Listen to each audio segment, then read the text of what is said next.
Desejando que essa graça seja muito abundante nas suas vidas, nesses dias que estamos reunidos aqui. Eu compartilho dessas informações aqui que o pastor Darcy passou. Na verdade, quando chegamos aqui no milênio passado, no século passado, chegamos aqui, eu conheci Darcy primeiro como aluno aqui do seminário. Darcy já estava aqui quando você chegou? Já estava aqui, tá? Já estava quase saindo. Já estava quase saindo e eu o conheci desempenhando num PV Show. Foi assim que eu conheci. Ele, Marcos Branconato, Paulo França e outros aí. Depois nos encontramos novamente. Quando eu cheguei nesse milênio já aqui de novo na Palavra da Vida, conheci o Bruno e a Priscila. Então temos aí um contato via Palavra da Vida já de bastante tempo. Sou muito grato. Para mim e para a Soraya tem sido um privilégio, uma honra estarmos aqui com vocês. Eu não sei quais são as suas expectativas em relação a esses 2 dias que vamos passar juntos aqui. Cantamos há pouco que a falsidade é mandada embora. Eu vou ter que me cuidar muito aqui ao falar, para vocês não me darem um pontapé aqui, né? Hipocrisia fica do lado de fora. Agora, se você espera uma espécie de um stand-up aqui, eu vou dizer, você vai ser frustrado. Eu sou péssimo para contar piadas, nem vou tentar, tá bom? Se você espera também aqui uma metodologia, aqui os 10 passos para chegar na plena felicidade, lamento dizer, também não vamos ter isso. Nós vamos buscar na Palavra de Deus aquilo que eu chamo de fundamentos para a nossa vida. Como é que a nossa vida funciona e para que lado a nossa vida está indo? Como casais nós temos uma missão, nós temos um projeto de Deus que devemos desempenhar e é isso que eu gostaria de compartilhar com os irmãos nesses 2 dias. São 3 momentos em que vamos aqui conversar a respeito da Palavra de Deus. Soraya e eu somos casados, fizemos aí recentemente 46 anos de casados, bodas de, você lembra? Ano passado era Rubi. E a Bíblia diz que quem encontra uma esposa encontra algo mais precioso do que rubis. E deixa eu dizer para vocês, eu fui pesquisar ano passado, aos 45 anos, eu queria dar para ela uma joia com um rubi para lembrança. Eu fui ver o preço, meu amigo. Pastor. Oi? Bodas de alabastro. Alabastro, perfume. É mais barato. Esse de repente está ao alcance. Mas eu entendi por que Provérbios 31 fala de que uma esposa é mais preciosa do que rubis. A joia mais preciosa vendida até hoje no mundo não foi diamante, foi um rubi, lá na Suíça.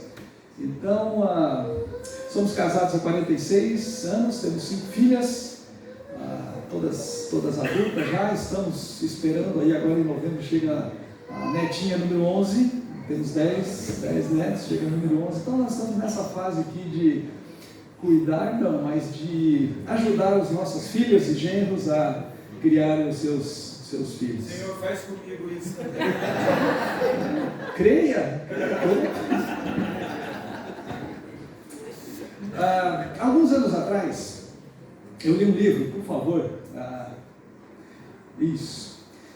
este livro, Feitas para Durar. Isso foi uma tese de doutorado de 2 pesquisadores de Stanford, lá nos Estados Unidos, e o que eles fizeram foi muito interessante. Eles buscaram, listaram empresas centenárias, empresas que foram e eram top, né, no seu campo de atuação, e procuraram comparar essas empresas vencedoras, empresas centenárias, no sentido de que haviam passado por todas as crises que o século passado proporcionou, guerras, Grande Depressão, a Guerra Fria, tantas coisas aconteceram e essas empresas elas se mantiveram sempre à frente, né, no seu campo de atuação. E eles compararam com eles chamavam de empresas espelho, empresas do mesmo ramo, porém empresas que não tiveram a mesma capacidade, inclusive algumas que ruíram, que ao longo dessas crises que aconteceram, essas empresas elas não sobreviveram. E eles buscaram entender quais eram os fatores que determinavam que algumas empresas enfrentavam bem as crises e passavam pelos problemas, enquanto outras sofriam com isso. E foi muito interessante que as descobertas que eles fizeram não foi de que as empresas top, essas que se mantiveram, eram empresas extremamente criativas dos seus produtos, que tinham um gerenciamento, que tinham uma direção muito dinâmica, não estava ligado necessariamente com isso. O fator que distinguia as empresas que permaneciam eram os seus valores. Quais os valores que estas empresas tinham, e elas se mantinham fiéis aos seus valores. E independente do tamanho e da intensidade das crises, elas estavam apegadas aos seus valores. E eram estes valores inegociáveis que permitiam que elas se preservassem. Eu, enquanto li esse livro, e fazem já vários anos que eu fiz essa leitura, um dos meus genros, ele é um executivo de alta patente numa dessas empresas multinacionais, que é uma dessas empresas. Ela não estava listada por causa do seu campo de atuação, mas ela é uma empresa que não por acaso ela foi iniciada, ela foi criada por um evangélico, por um cristão, lá nos Estados Unidos. E aí eu comentei com ele, eu digo, puxa, à medida que você está subindo na hierarquia, eu suponho que cada vez mais você tem que estar apegado aos valores da companhia, aos valores da empresa. E ele confirmou, eu disse, eu vou te mandar o que nós temos como valores. Ele mandou um e-mail com a declaração de valores daquela companhia. Interessante. Primeiro valor, integridade. Integridade dos seus negócios. Por conta disso, seu campo de atuação e as suas negociações, elas, por exemplo, não participam de licitações públicas. Porque licitações em geral são viciadas, são problemáticas. Ela não participa disso. Valores. Quando eu penso em valores, tem uma série de produtos e de marcas que a gente conhece. Tem aí no slide uma série de itens que a gente conhece, que são empresas que são antigas, empresas que preservam a qualidade do seu produto, você conhece. Mas quando a gente fala em termos da nossa vida, existe uma marca que carrega valores que deve chamar a nossa atenção. Por favor, passa mais um slide aí. Essa aí. É interessante porque, por vezes, a gente olha para a palavra de Deus e supõe que, pela sua antiguidade, pelo contexto cultural em que ela apareceu, em que ela foi escrita e se disseminou pelo mundo, que de alguma forma talvez a gente precise, e infelizmente há aqueles que assim propõem, que ela passe por uma readequação aos nossos tempos, uma ressignificação. No entanto, o que nós temos, irmãos, é um manual de valores. Valores inegociáveis, valores fundamentais, que nos ajudam a passarmos pela nossa vida no meio de um mundo em crise, um mundo destruído, um mundo que está andando ladeira abaixo, assim, a olhos vistos, passarmos por isso e conseguirmos preservar a nossa fé, preservar a nossa esperança, preservar a nossa integridade, preservar a nossa sanidade mental, psicológica, espiritual, por conta disso. Nós vamos hoje, amanhã, eu quero propor isso para vocês, que a gente reflita, medite aqui juntos a respeito de valores, de fundamentos para a nossa vida e, obviamente, também para os nossos casamentos, para os nossos relacionamentos. E o ponto de partida para essa nossa reflexão está em Hebreus capítulo 13, versículo 4, que diz assim: o casamento, e é disso que nós vamos falar aqui nesses dias, o casamento deve ser honrado por todos, e o leito conjugal conservado puro, pureza, purificação, pois Deus julgará os imorais e os adultos. Esta vai ser a a nossa busca aqui. Os dois valores que nós queremos considerar nesse nosso tempo juntos aqui são, primeiro, honra. A ideia aqui de respeito.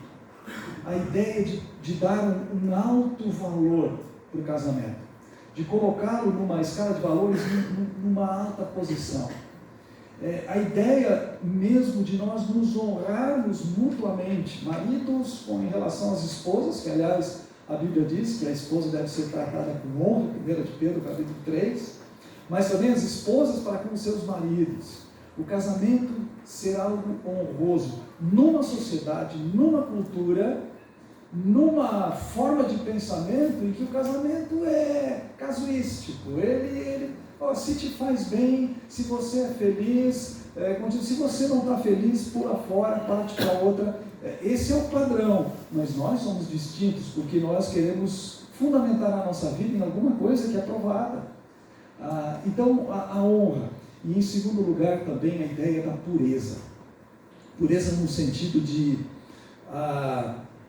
estarmos, não vou dizer isolados, mas estarmos protegidos de todas essas marés, essas ondas que sobrevêm para nós. Não é por acaso que a palavra que é traduzida aqui por pureza é uma palavra que, se eu transliterar diretamente do grego, é amiantos. Um amianto que nos preserva, que nos protege, que nos cerca de tal maneira que o leito conjugal, a nossa intimidade, ela seja pura, ela permaneça ligada com aquilo que nós aprendemos na palavra de Deus. Basicamente é isso. Neste encontro nós vamos então nos focar, vamos nos fixar em honra e pureza, para que através disso a gente firme valores, e valores como verdades absolutas neste mundo relativista, verdades absolutas que purifiquem os nossos casamentos e que honrem os nossos cônjuges. Isso, honra e pureza no casamento. Para isso nós vamos abordar 3 áreas aqui. Vamos falar agora de manhã a respeito da área de comunicação e o tratamento de conflitos que muitas vezes desonram um ao outro, que desrespeitam, que perturbam o nosso lar. Amanhã de manhã nós vamos falar a respeito de moralidade, uma vida moral que seja limpa das contaminações que o mundo impõe aí sobre a gente. E domingo de manhã, hoje à noite, moralidade, domingo de manhã, crescimento espiritual que manifesta essa transformação que estamos gradativamente passando, sofrendo, indo na direção de que a imagem de Cristo seja formada em nós. Quando eu penso em casamento, eu fico lembrando, e eu acho que existe uma sutileza nisso, que às vezes passa desapercebido da gente. Mas quando voltamos lá para Gênesis, capítulos 1 e 2, quando temos a narrativa da criação de Deus, a cada dia, quando Deus conclui aquela obra criadora daquele dia, termina o dia, passou a tarde, amanhã, primeiro dia, e Deus disse foi bom. Segundo dia foi bom. Terceiro dia, assim ele vai até o 5º dia. Porém, no 6º dia, Deus cria então homem e mulher, a sua imagem, a sua semelhança, seres que agora estão capacitados ao relacionamento com Ele, a idealizarem este relacionamento. Deus, no 6º dia, Ele propõe a ideia aqui do casamento, Gênesis 2, ele coloca ali o padrão, deixa o homem pai e mãe, se une a sua mulher, e agora os dois são uma só carne aos meus olhos. E quando ele termina a criação do homem, da mulher, do casamento, no 6º dia, o que ele diz? Muito bom. Eu penso que os nossos casamentos, eles precisam ser diariamente construídos para que a gente esteja indo na direção do muito bom, não apenas do bom, muito menos do medíocre, mas indo na direção do muito bom. Deus começou uma boa obra em nós, Ele está trabalhando dia a dia na nossa vida, e Ele está promovendo a formação, a restauração da sua imagem em nós, seres criados à sua imagem, que perdemos, estragamos esta imagem por causa do pecado, e os nossos casamentos, então, eles devem crescer nessa mesma proporção, de tal maneira que chegue aquele momento, talvez seja lá pelos 46 anos de casados, que você diga assim, muito bom, valeu a pena, é isso, nada podia ser melhor. E é com base nisso que eu penso então, que nós devemos trabalhar para alcançarmos isso. E um dos passos para nós alcançarmos isso é uma comunicação, um diálogo, uma troca entre o casal que vá crescentemente se tornando pura. Pura no sentido de não ter aí uma segunda intenção, de não ter uma agenda oculta, mas uma comunicação que realmente vise este crescimento na direção do muito bom. E o que eu gostaria de começar compartilhando com os irmãos a ideia aqui de uma comunicação que seja pura e honrosa.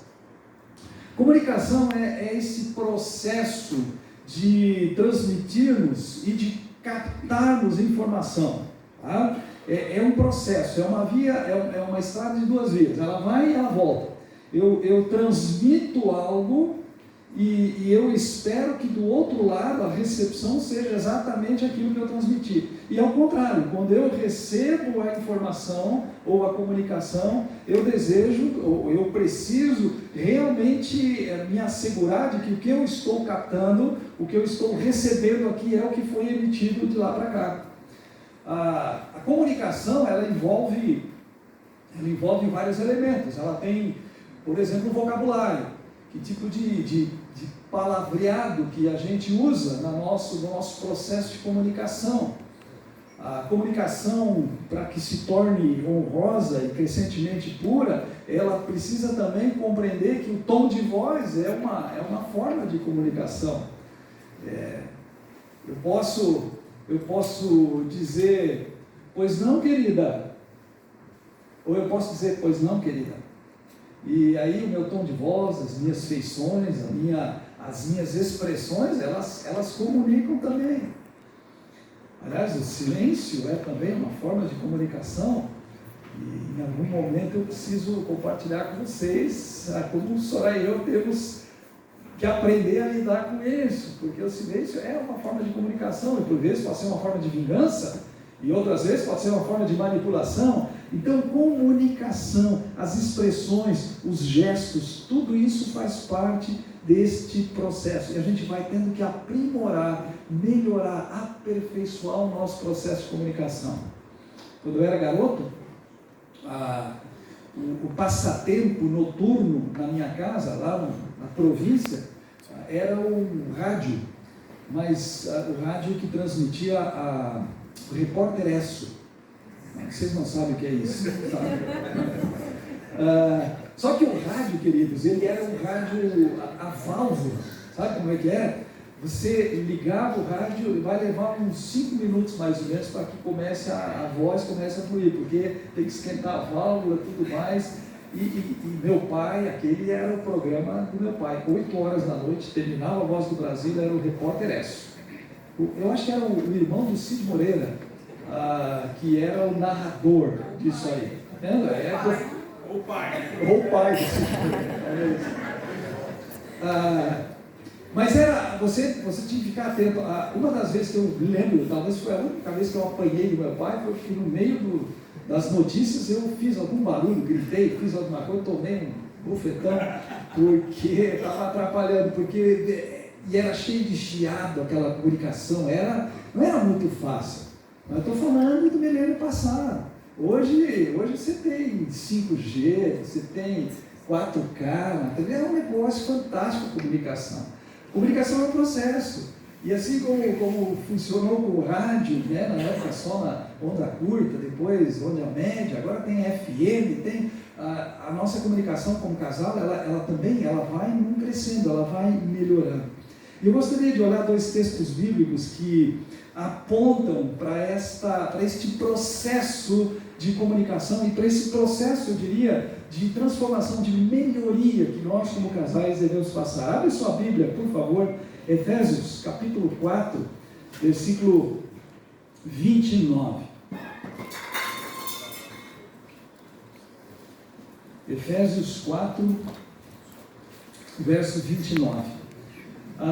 Nós lemos aqui o seguinte: nenhuma palavra torpe saia da boca de vocês, mas apenas a que for útil para edificar os outros, conforme a necessidade, para que conceda graça aos que a ouvem. Eu tenho aqui a NVI, talvez você tenha alguma outra versão, mas o contexto é basicamente esse. Tá? Não saia da vossa boca palavra torpe, mas apenas a que for útil para edificar os outros, conforme a necessidade, para que conceda graça aos que a ouvem. Veja que nós temos aqui um aspecto negativo, não deve ser assim, mas nós temos também como é que deve ser a nossa comunicação. Então repara, por favor, meu irmão, passe aí à frente, mais uma e mais uma. Você tem aqui, em primeiro lugar, o que não deve compor a nossa comunicação, e repara que está relacionado aqui com o vocabulário, com o palavreado, ok? Não saia da vossa boca um palavreado que seja indecente. Veja como isso é importante. A tradução talvez mais chula do termo torpe aqui, não saia da vossa boca uma palavra que cheire mal, que seja podre, que seja nojenta, que cause náuseas. Essa é a ideia aqui de Paulo. Significa que entre o casal, algo que por vezes pode ser muito normal no mundo aí, nós moramos num lugar em Indaiatuba, e exatamente nos fundos da nossa casa, na divisa, né? Nossa casa faz muro ali, tem um clube com 2 campos de futebol. Quartas-feiras à noite tem futebol, domingos pela manhã tem futebol. Domingos não tem problema, porque a gente vai para a igreja, tudo bem, mas quartas-feiras à noite nós estamos em casa. E o pessoal sabe que o campo de futebol é um excelente laboratório para você conhecer palavreado chulo, palavreado ruim, tosco, porque os camaradas estão jogando lá e você escuta de vez em quando aquele palavreado. E é muito triste quando você percebe que há vezes entre casais em que é exatamente isso que acontece. Palavras que não agressivas, palavras maldosas, palavras que não constroem, não edificam, não fazem bem nenhum, pelo contrário, machucam.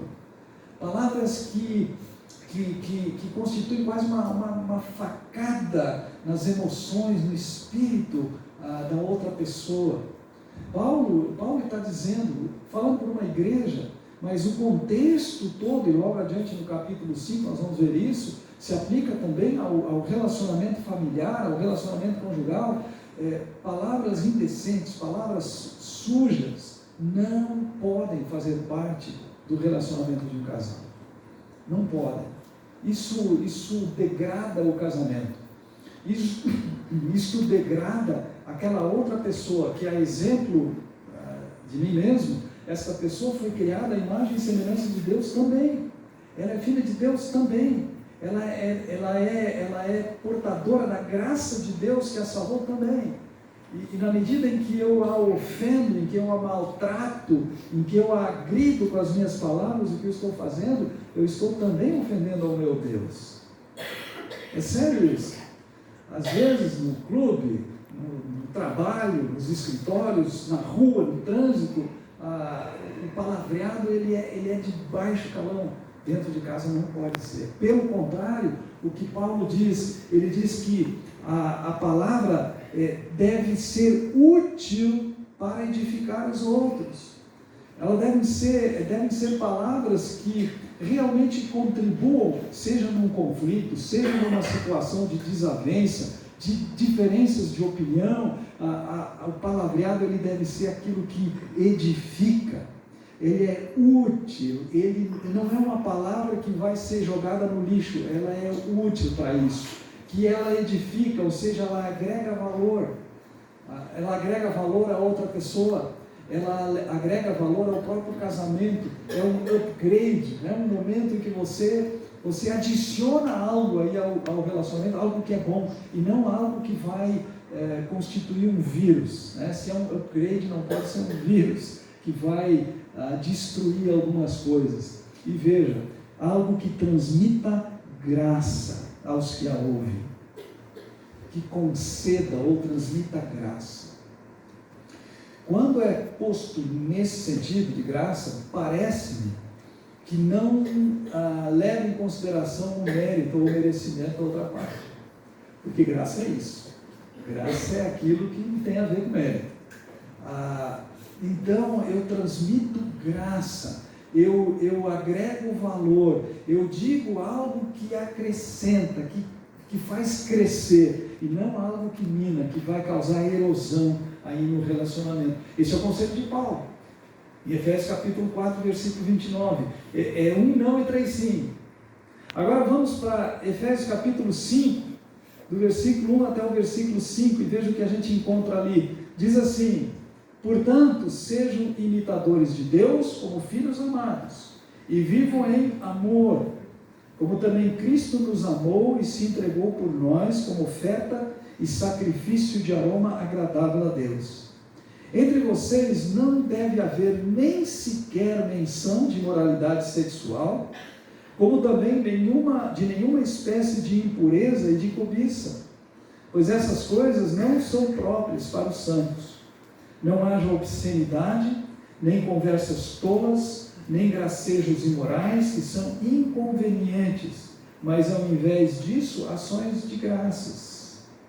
Porque vocês podem estar certos disso: nenhum imoral, ou impuro, ou ganancioso, que é idólatra, tem herança no reino de Cristo e de Deus.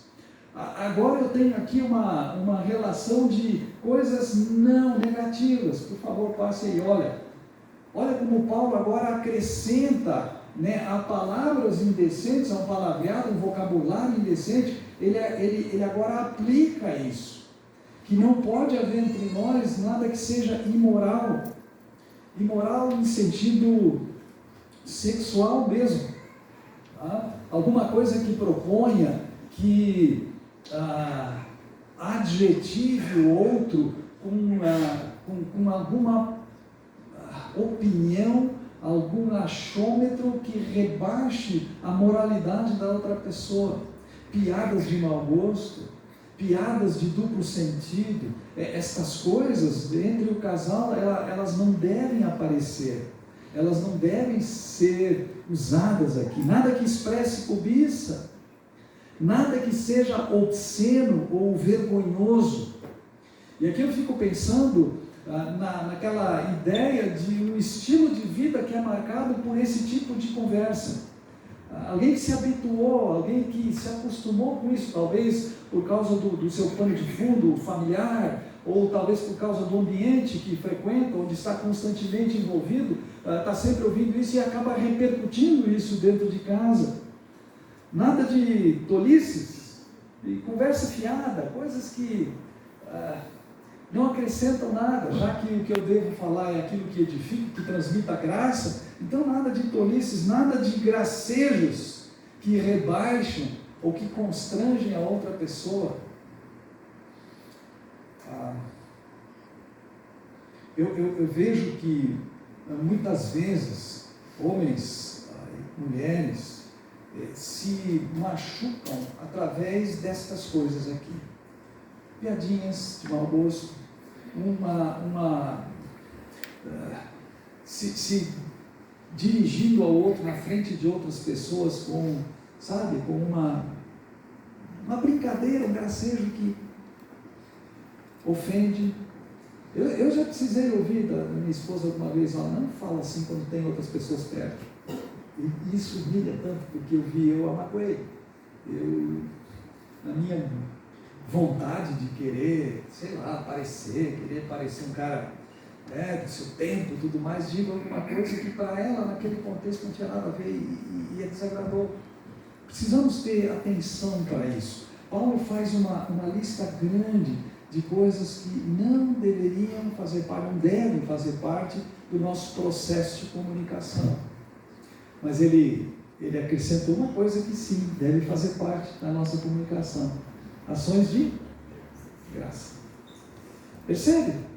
Graça dos dois lados. Ações de graças. Eu acho que é plural aqui. Ações de graças, exatamente. Gratidão, louvor. bendizer a Deus, bendizer ao Senhor, pela esposa, pelo marido, termos essa capacidade de manifestarmos gratidão, de manifestarmos alegria, prazer no nosso processo aqui de comunicação. Agora, meus queridos, vejam, o que nós temos aqui são valores. São valores. E valores é aquilo, ou eu os assimilo e assumo, ou não. Né? Ou eu os deixo de lado. Ou eu tenho tais valores e eu me baseio neles, ou eu não os tenho. Então eu perco o meu referencial na área de comunicação. E está nos falando aqui alguém que ao longo desses muitos anos tem tido que lutar consigo mesmo e aprender nesse processo de comunicação. Não penso que eu tenha tido em algum momento assim, um palavreado, um vocabulário sujo, né, com a minha esposa, mas por vezes gracejos, expressando algum tipo de cobiça em várias áreas, talvez até mesmo tentando me mostrar superior a ela ou a outros diante dela, coisas que não contribuem, que não cooperam num processo de comunicação. A comunicação, para ser pura e honrosa, ela abdica, ela nega esta parte de cima, ela trata de abrir mão disso, pois entende que são práticas desonrosas, é algo que não deve constituir um valor na minha vida, e abraça aquilo que é puro. Agora a questão é, como é que a gente faz para transformar a nossa comunicação, para melhorá-la, para levá-la na direção disso que está aqui embaixo? A fonte de uma comunicação pura e honrosa. E aqui novamente eu quero comparar dois textos bíblicos aqui. O primeiro deles em Efésios, capítulo 5, onde nós estamos, começando no versículo 18 e indo até o versículo 21. Nós lemos ali: não se embriaguem com vinho, que leva à libertinagem, mas deixem-se encher pelo Espírito, falando entre si com salmos, hinos e cânticos espirituais, cantando e louvando de coração ao Senhor, dando graças constantemente a Deus Pai por todas as coisas, em nome do nosso Senhor Jesus Cristo. Sujeitem-se uns aos outros por temor a Cristo. Veja que o que nós temos aqui, pode passar o slide, nós temos aqui uma ordem, e isso aqui realmente tem esse peso aqui de uma ordem no Novo Testamento. Deixem-se encher pelo Espírito. Algumas traduções falam enchei-vos do Espírito, mas a ideia mesmo é permitam que o Espírito encha a vida de vocês. E na medida em que o Espírito Santo tomar o controle sobre a sua vida, na medida em que o Espírito Santo estiver inspirando, orientando você, dando entendimento na palavra, na medida em que o Espírito esteja naquele processo de que estamos sendo transformados de glória em glória na imagem do Senhor Jesus, pelo Espírito, na medida em que Ele está nessa operação na nossa vida, o resultado é esse: nós falarmos entre nós com salmos, hinos e cânticos espirituais, nós falarmos entre nós com base na palavra, tá? Refletindo a palavra de Deus, cantando e louvando de coração ao Senhor. É muito jóia quando a gente, como congregação, quando a gente canta. Eu confesso que por vezes a emoção é muito forte nesses momentos de adoração ao Senhor. Sabe que tem uma coisa, eu acho que eu nunca disse isso para ela, vou dizer hoje na frente de vocês. Eu gosto que minha esposa, muitas vezes na segunda-feira principalmente, ela está cantando que a gente cantou domingo à noite. Especialmente a última música, ela fica gravada, quando eu vejo ela está cantando. Às vezes eu roubo a música dela, eu pego dela e saio cantando também. Mas essa ideia de nós realmente louvarmos ao Senhor, dando graças constantemente. Veja, dar graças é uma forma de agradecimento ao Senhor. Estou dando graças para quem? Para o Senhor, pelos acontecimentos, pelas realidades, né? Pelas experiências que a gente teve, pela certeza que a gente tem de que Ele está cuidando, está provendo, está nos conduzindo, sujeitando-se uns aos outros por temor a Cristo. Veja, aqui eu tenho o padrão de Paulo para Efésios, para uma vida cheia do Espírito. Permitam que o Espírito Santo encha a vida de vocês. E na medida em que ele for enchendo, essa transformação de glória em glória, ela está acontecendo, dia a dia você está num processo aí de se amoldar à imagem de Cristo, a imagem de Cristo ser restaurada em você, o resultado é esse. Agora vamos para Colossenses capítulo 3, e veja versículo 16 em diante. Colossenses 3, 16.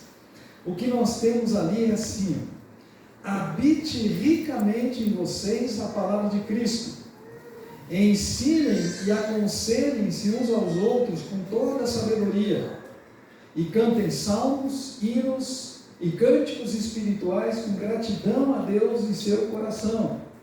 E tudo o que fizerem, seja em palavra ou em ação, façam-no em nome do Senhor Jesus, dando por meio dele graças a Deus Pai.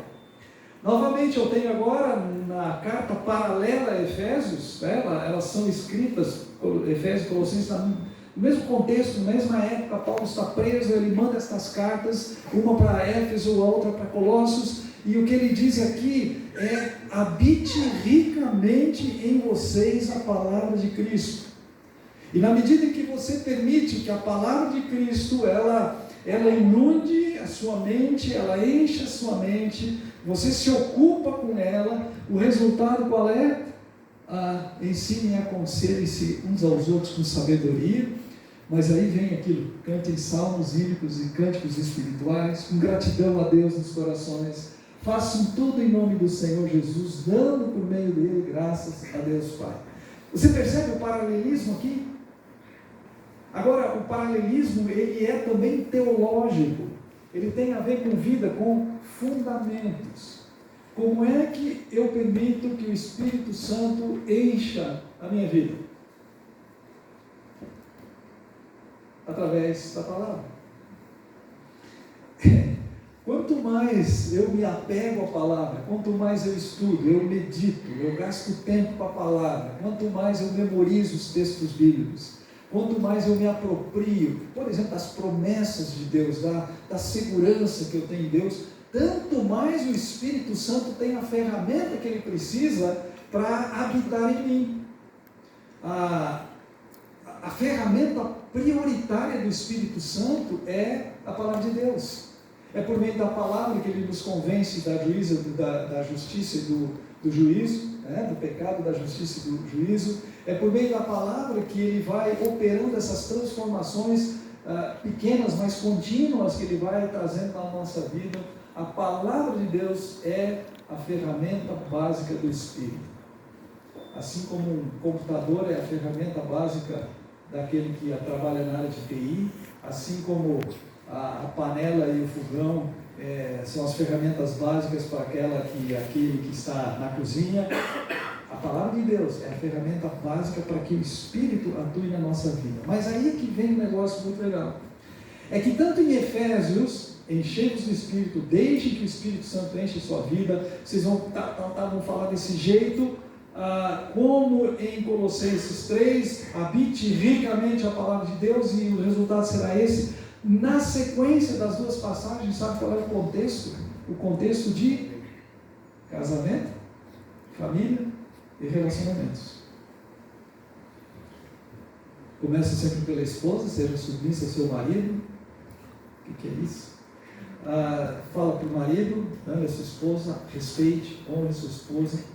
Fala para os pais: eduquem os seus filhos, criem seus filhos na administração do Senhor, ou seja, a palavra. Fala para os filhos: obedeçam aos seus pais em tudo, isso é grato, tem promessa. Fala para os patrões em relação aos seus subordinados, fala para os subordinados em relação aos seus superiores. É isso, o contexto de aplicação desta fonte de uma comunicação pura está aí, para ser aplicada no nosso casamento. Efésios capítulo 5, do 18, com todos os desdobramentos que tem ali, inclusive o desdobramento de uma mútua sujeição, de colocar-se debaixo um do outro. como em Colossenses, apontando para a ideia de que a palavra deve condicionar e dirigir os nossos relacionamentos conjugais, familiares e até mesmo os nossos relacionamentos sociais. Para estar cheio do Espírito, é preciso estar cheio da palavra, porque ela é um instrumento que o Espírito Santo usa na nossa vida. Logo, e aí vem a conclusão óbvia disso, fica claro que o processo para purificarmos, para melhorarmos a nossa comunicação como casal, começa necessariamente por nós termos a fonte certa. A fonte certa.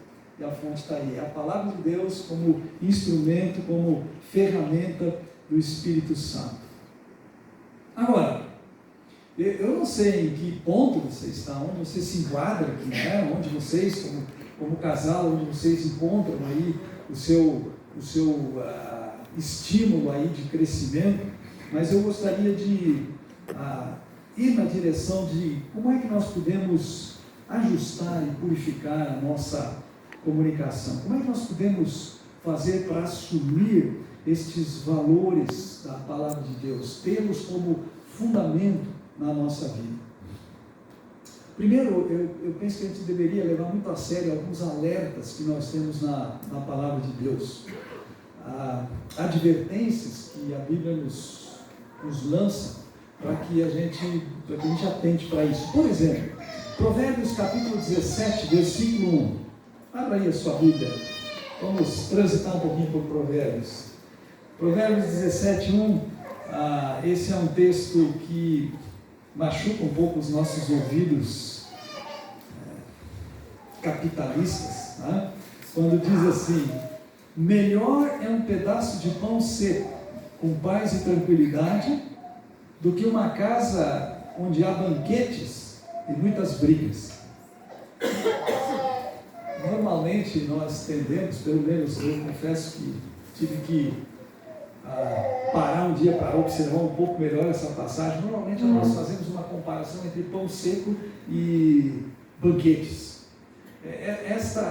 Isso aqui não é a verdadeira comparação. A verdadeira comparação que o autor de Provérbios está propondo para nós é entre tranquilidade e muitas brigas. E ele faz aquele tipo de comparação que é hiperbólica, né? Ela é exagerada. Ele diz assim: melhor é um pedaço de pão seco.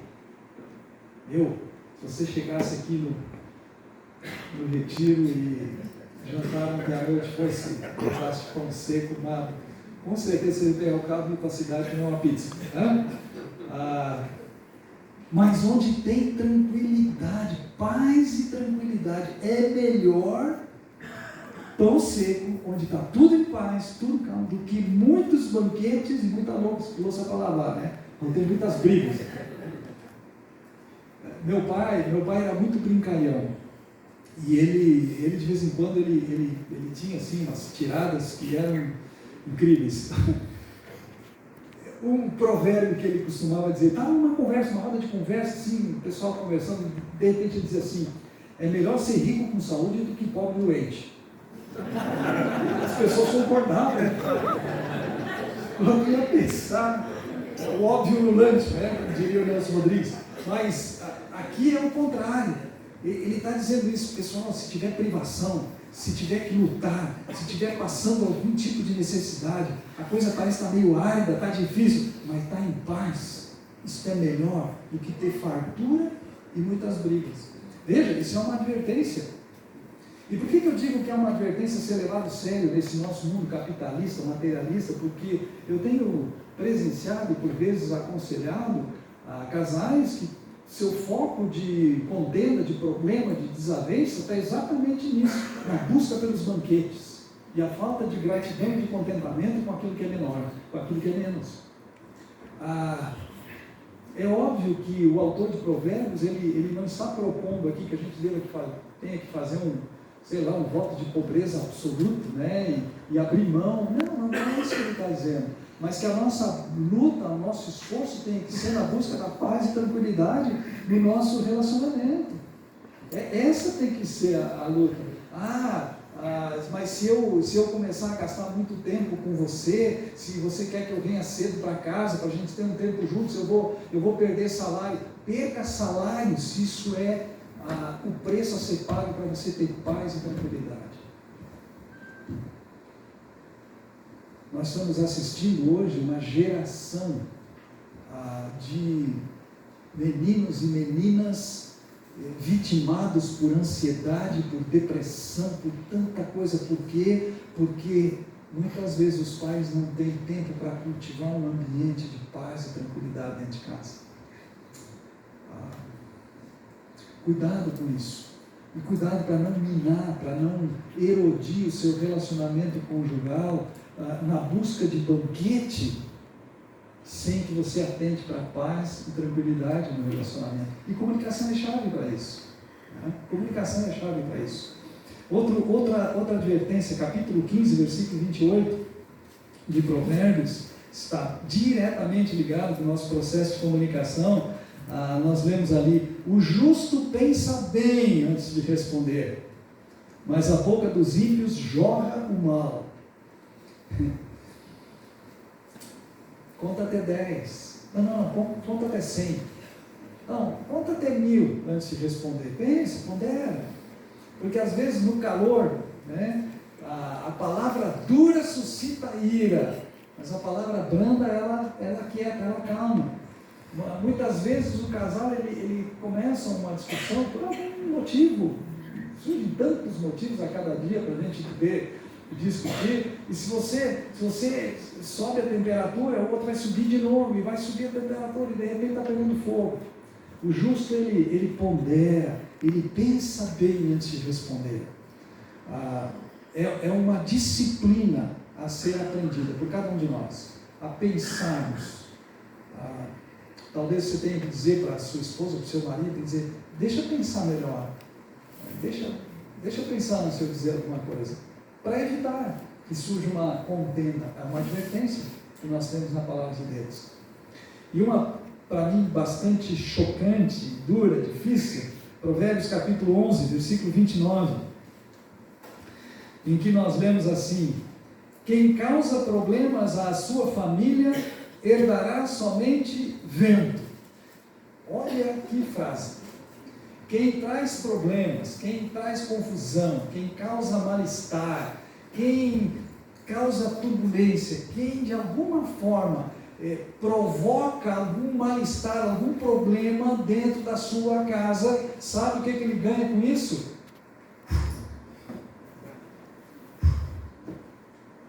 Você já teve alguém aqui que queria estocar vento aí no país um tempo atrás? Né? É nada. Quem causa problemas não ganha nada com isso. E quando não ganha nada, eu acrescento: perde.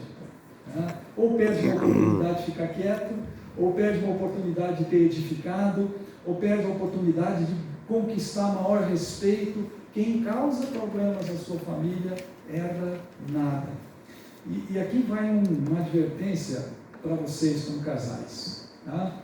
Muita atenção para não trazer problemas para o relacionamento, para você não ser um agente ativo de problemas. Né? Eu sempre me lembro de que o mentiroso, o acusador, o causador de problemas, aquele que vem apenas para roubar, matar e destruir, ele usa agentes humanos, ele faz isso nos relacionamentos. E quando você critica de uma forma desonrosa, de uma forma áspera, não amorosa, não graciosa, quando você acusa, você está sendo um agente daquele que propõe exatamente esse tipo de coisa. E o seu alvo final é destruir, é estragar, é complicar aquilo. Então presta atenção: quem causa problemas, quem é agente de problemas, isso pode ser na área financeira, isso pode ser na área sexual, isso pode ser na área emocional. O que causa problemas, ele não herda nada, não ganha nada. Então veja como uma comunicação saudável, pura, construtiva, como ela é necessária. Por uma razão muito simples: nós somos pecadores. é isso. É um pecador casado com uma pecadora, redimidos pela graça de Deus, mas ainda em processo, em obras. Então, quando um pecador se junta com uma pecadora, é inevitável que surjam conflitos, problemas, desavenças, ideias diferentes, expectativas diferentes. É inevitável, isso vai acontecer. Porém, eu preciso lidar com isso. E a melhor maneira de lidar com isso é construindo uma comunicação que seja pura, que seja saudável, que seja honrosa.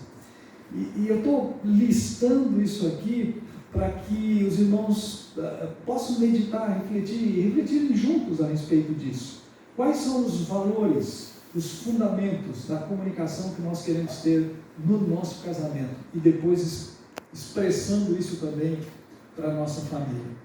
Eu gostaria de apontar 4 passos aqui, práticos, que você pode adotar, se necessário for, e pode fazê-lo a partir de hoje, a partir daquilo que nós vimos até agora. O primeiro passo para ajustar, para melhorar a comunicação é reconhecer e confessar.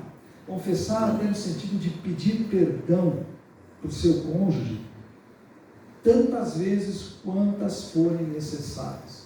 Você reconhecer que tem falhado na sua comunicação.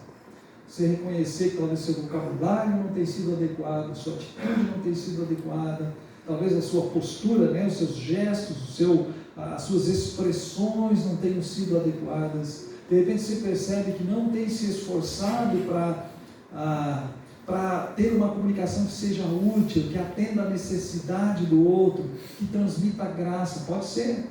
E se for assim, é momento de você reconhecer isso, confessar, pedir perdão. Não é humilhante não pedir perdão, é construtivo fazer isso. E logicamente o outro lado precisa perdoar, tem que estar pronto para perdoar. Nós temos que ser agentes de ajuda, um na vida do outro. Tá? Segundo passo é deixar-se encher pelo Espírito. E aí a maneira de você dar espaço para o Espírito Santo na sua vida é pelo seu envolvimento com a palavra. Queridos, eu sei que por vezes, o que eu vou dizer agora, muitos pensam assim, isso é fácil para pastor, isso é fácil para missionário, mas é você gastar tempo com a palavra. Você gastar tempo com a palavra.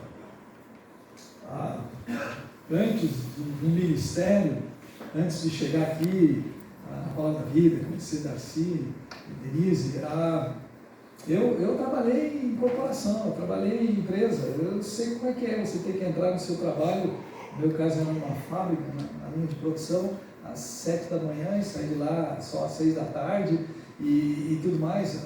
Tem que acordar mais cedo. Se eu queria ter tempo com a palavra, tinha que acordar bem mais cedo. Eu não via minhas filhas de manhã, quando eu saía elas estavam dormindo ainda. E quando eu chegava, às vezes à noitinha, elas já estavam dormindo também. Sim, a vida é corrida para todos nós.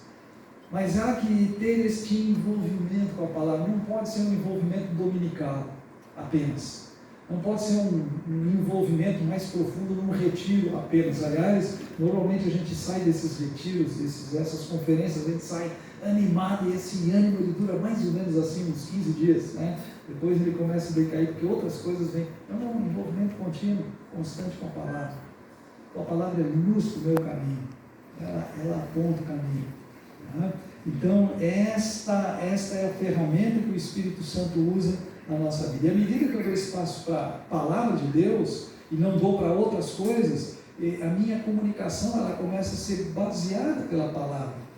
Entre hinos e cânticos espirituais, é com ações de graça, é com doçura, é com gentileza, com graça que eu me comunico com a esposa, com os filhos, enfim, com os outros. Em terceiro lugar, o casal ter uma conversa franca.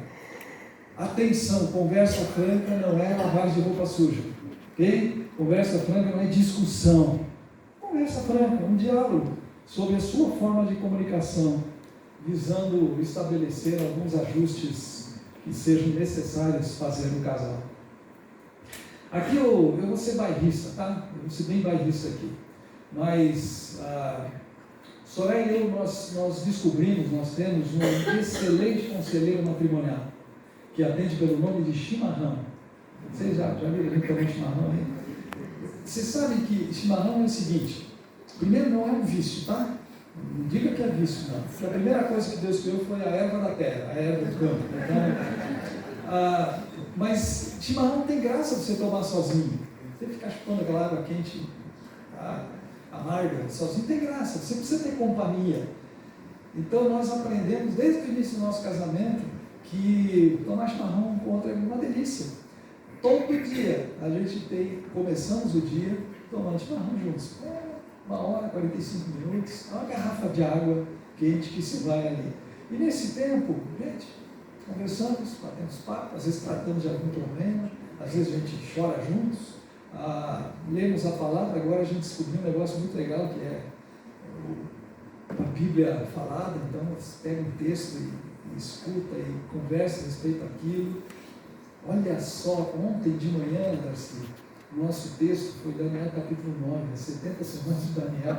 Olha, cara, escatologia foi joia. Tá? Mas é isso, ter tempo juntos, conversar, dialogar, melhorar a sua comunicação, ajustar os ponteiros. Como isso é importante?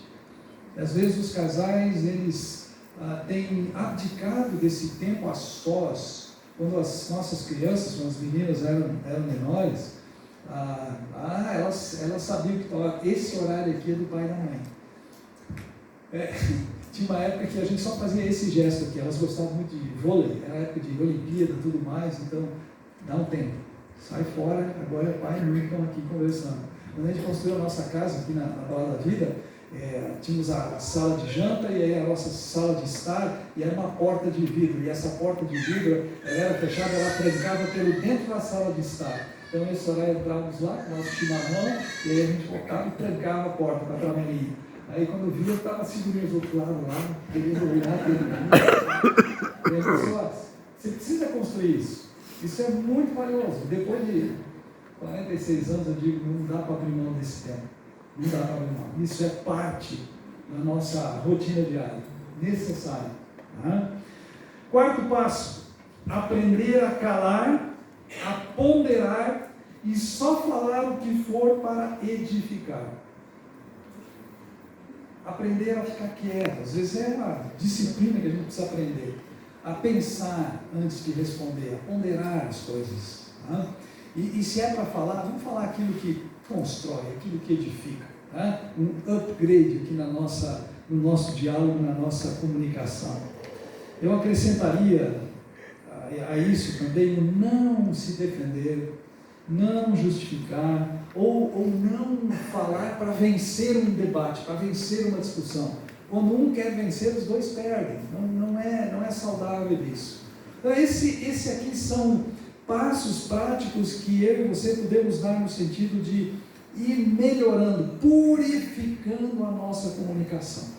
E na medida em que a gente purifica a nossa comunicação, nós estaremos purificando também o nosso casamento, removendo na área de comunicação aquelas coisas que desonram um ao outro, que ofendem um ao outro e, portanto, ofendem ao Deus que é o Criador do nosso casamento.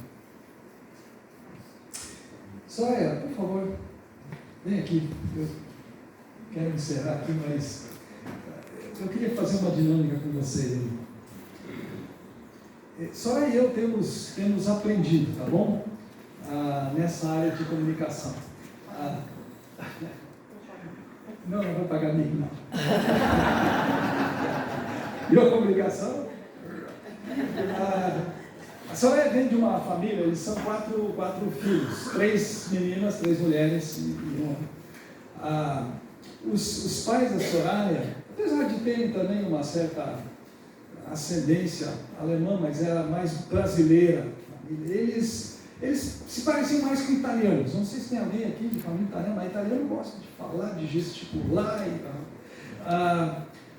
Quando as irmãs se encontram, uma das irmãs mora em Indaiatuba também, a outra mora lá no Rio Grande do Sul e esteve aqui recentemente. Quando elas estão juntos, Darcy, eu peço licença, eu vou para o quarto. Porque a conversa é muito dinâmica. As risadas, então, meu amigo, eu fico esperando que lá no grupo do bairro venham reclamações. Agora, eu vim de uma... Éramos 2 irmãos, eu e meu irmão. Meus pais, muito ao contrário, meus pais não falavam. Eles eram capazes de ficar assim 1 hora de manhã, sentados ao redor da mesa, o chimarrão, a cuia passando de um para o outro, o meu pai olhando o jornal do dia, minha mãe fazendo crochê, alguma coisa de trabalho manual, e eles não conversavam entre si. Eu vim desse ambiente. Então eu quero que vocês entendam que... puxa não vida. foi fácil. Eu, por exemplo, sou dado ao silêncio. E o silêncio não é forma de agressão, não é silêncio. E ela se machuca com isso, por vezes. Principalmente quando o clima esquenta, quando tem alguma... Porque o negócio dela é logo falar. E uma vez que ela fala, para ela já resolveu, já disse o que tinha que dizer, e tá bom. E eu não, eu sou introspectivo, eu vou para dentro, eu vou ruminar aquilo. E aí vai doer, até que eu consiga lidar. Então é um processo de comunicação. E eu devo dizer para vocês que depois de 46 anos, nós ainda não aprendemos tudo. Mas estamos melhorando, estamos no caminho. Graças a Deus o Senhor nos tem ajudado. Nós adotamos algumas práticas nossas. Por exemplo, de nunca falarmos mal um do outro para outras pessoas. Nunca, pastor Roni, aqui na Palavra da Vida mesmo, os nossos colegas aqui, os nossos líderes, nunca me ouviram chegar para falar mal dela para alguém. Se eu tenho que falar mal dela, eu tenho que falar para ela. Falar alguma coisa para ela. E da mesma forma, parece que isso nos ajuda a preservar uma fidelidade, né? uma confiança entre nós. Eu posso ter certeza de que ela não foi lavar a roupa suja, foi falar mal do marido dela, tudo mais, e nem eu, e ela pode ter a certeza de que eu não saí para falar mal, para pedir conselho, e às vezes nós pastores temos que cuidar, porque com muita frequência um dos dois quer falar mal, vem nos procurar, porque o meu marido, não, porque a minha esposa, não, tem que falar com os dois, para que os dois possam se expressar ao mesmo tempo. Então, não falar mal, eu acho que essa é uma técnica que a gente tem empregado entre nós. Manter o canal de comunicação sempre aberto. Eu vou fazer uma confissão aqui. Às vezes eu não estou muito afim de tomar chimarrão na companhia dela. Mas eu tenho que tomar chimarrão, porque se eu não tomar, começa não vício. Manter um canal de comunicação aberto, isso é importante. Né? Limpar esse canal de comunicação, não permitir que ele permaneça, obscurecido, e limpar, corrigir as coisas sempre à luz da palavra de Deus. Eu tenho que melhorar. Se eu encontro aqui a orientação de que eu tenho que melhorar, eu não tenho desculpa, eu preciso melhorar, eu preciso trabalhar essa área da minha vida. E eu testemunho, eu compartilho isso com vocês, porque eu queria propor aqui, nós vamos orar agora para encerrar, mas eu queria propor que vocês façam exatamente o que eu estou fazendo aqui. Abraça a sua esposa. Se quiser ficar de pé, pode ficar de pé. Mas a ideia de que você expresse essa união que você tem com a sua cara metade.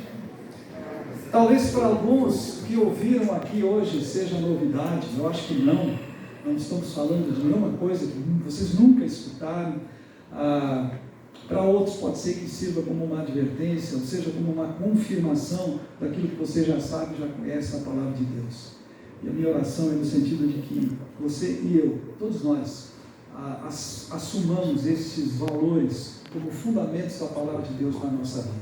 Vamos orar. Senhor, nós te agradecemos pela palavra viva e eficaz, espada afiada, que penetra tão fundo no nosso coração, a ponto de discernir os pensamentos e propósitos desse coração. A tua palavra é aquilo que nos corrige, é aquilo que nos educa, nos instrui, para nos tornarmos perfeitos e perfeitamente habilitados para toda a boa obra que o Senhor tem preparado para nós. Estamos aqui como casais, Senhor, reconhecendo que o casamento, ideal do Senhor, ideia do Senhor, para que nós expressemos no mundo a Tua presença através de nós, nós queremos cumprir essa missão, Senhor, da melhor maneira. Pedimos a Tua ajuda, pedimos perdão pelos nossos erros, mas pedimos que incessantemente o Senhor trabalhe em nós e aperfeiçoe a nossa capacidade de nos comunicarmos de forma honrosa, de forma pura uns com os outros, para que a glória seja toda do Senhor, não nossa. Nós pedimos a Tua ajuda, Senhor, pedimos perdão, pedimos também que o Senhor ministre na nossa mente, incutindo-nos os valores da Tua palavra de maneira muito profunda e nos ajudando a colocar em prática aquilo que temos aprendido de Ti. Nós estamos juntos, unidos aqui, Senhor, e diante de Ti, e diante da Tua palavra, nós queremos que a nossa jornada seja toda ela vivida desta forma, unidos, abraçados, juntos, compreendendo que seguimos ao Senhor, e uma vez que seguimos ao Senhor, o final da jornada ele é bênção. Nós te pedimos isso, orando agradecido pelo tempo que passamos juntos aqui, em nome de Cristo, amém. Amém. Os irmãos podem sentar.